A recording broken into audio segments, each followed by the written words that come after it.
Well, he either wants me to steal second base, or we're going to be talking about Thieves Cant.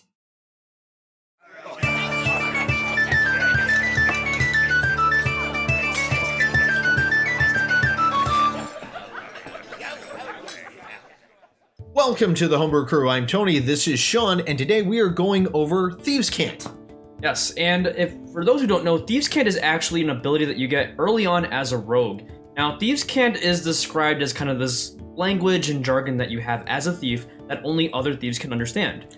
Right, and it's something that's in code. It's not, I talk to him in Thieves Cant. Yeah, that's not how that works. It's not like talking in Dwarvish where you can just say, I talk in Dwarvish, you know? Dwarves are German to me, I don't know why. Yeah. But at the same time with it, we actually found a really awesome supplement called The Rogue's Guide to Thieves Cant on the DMs Guild. And this one is really, really awesome because it goes into detail as to art of conversation, hand signals, talking with playing cards. It's really, really cool. Yeah, so it gives you a lot of different options on how you can talk. Now, the first thing that you actually kind of get is identifying, certain codes on a person as to what they're wearing. So, like, if they're wearing, like, a bracelet on their right arm, or if they have a ring on their left pinky, it can give you insight as to what they're good at. Absolutely. So, if they got a ring on their right pinky, oh, they're a burglar. Oh, that's yeah, crazy. Very good for a rogue. Yeah, I'm more for the left middle finger. Oh, okay. Left middle finger, and that would be, lockpicking. Yeah, it actually puts you in a situation as you as the DM can describe one of your NPCs without doing that, they seem shady kind of thing. Because that kind of gives it away to everybody. This is a great way for just your rogue to understand what's going on. Yes, and adds a little bit more character to those NPCs, kind of giving more of that mental image in their brain as they can imagine, like, these rings and things on their body. Now, a good chunk of the PDF goes into actual conversation. This is where you kind of get into the really fun stuff of Thieves Cant, because it gives you different keywords and phrases that pretty much mean completely different things. Right. For example, if I were to say to Sean, you're a sight for sore eyes. Yeah, and this is not Tony saying that I look bad. If anything, it's actually meaning that he's requesting for sanctuary. Right. And each thing, let's say you're a sight for sore eyes, I haven't seen you in forever. Yes. Now, you would think that kind of really doesn't mean a lot, but however, in Thieves Cant, you kind of have to think the opposite of time. So he's actually needing something immediately when he says forever. I need sanctuary now. Right, exactly. It goes. And it goes into interesting little things with that. Let's say I'm offering a job to Sean or something like that. We've already talked a little bit about it.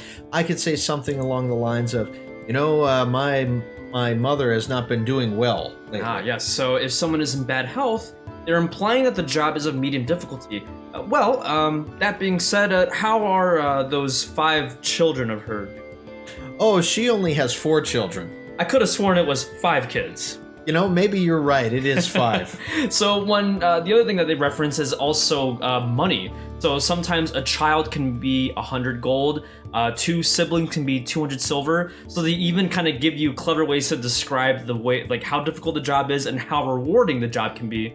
And if you didn't notice, Sean and I were haggling over price. Yeah, exactly. He wanted 500 gold. I said only 400. He says, no, I think it's 5. And you actually can do that. Now, what's cool is I would give this to my rogues, right? Yeah. And they would be the only ones who actually know how this thing works. The rest of the party would just hear regular conversation. Yeah, and it kind of gives that kind of specialty for that rogue. Again, I feel like sometimes in your party, thieves can be something that's overlooked. This kind of gives it a chance for that player to be, kind of specialized in that, and it kind of gives more character to the PC itself, more moments and story moments that happen in the campaign. Now, the cool thing is they even add a couple of other like little keywords that you can kind of toss into conversations here and there. Now, interesting enough, since there are some words that kind of mean different things, ironically enough, if you ever imply the word onion, it means I'm going to kill you. Yes. So it's a very layered conversation. Yeah, oh, absolutely. Yeah, exactly. So there's a lot of great different words that you can kind of toss into with that. Right. And, they give a next thing on here is they give a bunch of hand signals with it. There's a whole section on hand signals and there, but my favorite in this is talking with cards. Yeah. So the idea is you sit down at a gambling table with somebody and, you ask them how much to sit in and they'll say, 2 silver, 5 gold, whatever. You put the money down and they grab and deal you a number of cards, right? Yes. Depending on which cards they give you, describes information. Exactly. So during this entire card game, you can be actually giving huge details about the job or the mission that you're actually giving out. So for example, if you're trying to let this person know, like, hey, this job is going to be a little dangerous because it's heavily guarded, you hand them the little whatever club card you want to kind of get them like, okay, there's going to be a lot of guards here. I'm going to be careful. Right. If I give you a spade, it means you can find work here. If I give you a heart, that means location or person is friendly. And the conversation is what denotes the cards. So if I was saying, you know, I'm new in town, I hear it's run by the military, and then you end up handing me, you know, a heart card, whatever, that means to me that the military is friendly to what I'm doing. Yeah. The last thing that this covers is marks. They're basically like hobo symbols. Yeah, and these drawings are essentially another way that thieves can use to communicate. The nice thing is you don't have to rely on drawings to communicate, you know, between two rogues. You can essentially find these on buildings or in alleyways or caves to kind of give you a hint as to what might be inside that location. Absolutely. In fact, this gives great precedent to things like the Inquisitive Rogue or the Mastermind. Again, you can find this on the DM's Guild, Rogue's Guide to Thieves Cant. I think it's a pay what you will, so definitely support the guy a little bit. Give him a couple bucks or something for this one, because I think this is a really great concept.